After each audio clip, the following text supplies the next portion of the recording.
छह निशानियां हुजूर ने और बयान की बुखारी मुस्लिम में। नबी पाक सल्लल्लाहु ताला अलैहि वसल्लम ने फरमाया, जब इल्म उठा लिया जाएगा और जहालत की कसरत हो जाएगी। और तीसरा फरमाया, जब जिनाकारी बहुत ज्यादा होने लगेगी। चौथे नंबर पे फरमाया, जब शराब आम हो जाएगी। और पांचवें नंबर पर फरमाया, जब मर्दों की तादाद कम हो जाए और औरतों की ज्यादा हो जाए। और छठे नंबर पे फरमाया, जब तुम देखो कि 50 औरतों की सरपरस्ती करने वाला एक मर्द है, उनकी निगहबानी करने वाला एक है, एक मर्द है 50 औरतें।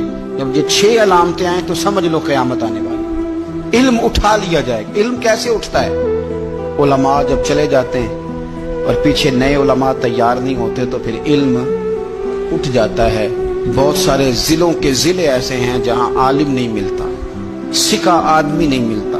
जिलों के जिले, हमें शौक ही नहीं कि हमारा बच्चा आलिम बने, हमारा मिजाज ही नहीं। और इल्म की बात हम सुनते भी नहीं, ना उन लोगों के करीब बैठना, उनसे कुछ लेना हमारा मिजाज होता है। जो इल्म के मामले में रसूख रखते हैं, हमारा मिजाज नहीं। इल्म उठता जा रहा है। ये इस महीने में दर्जनों उलमा चले गए, दर्जनों। हम उलमा को नहीं जानते, हम तो वाइजीन को जानते हैं जिनकी शोहरत ज्यादा होती है। उलमा चले गए दर्जनों। इल्म उठता जा रहा है, जहालत बढ़ रही है। आप यकीन करें कि फतवा लेने के लिए सिका आदमी नहीं मिलता, और हम अपने बच्चों को इस फील्ड में लाने को तैयार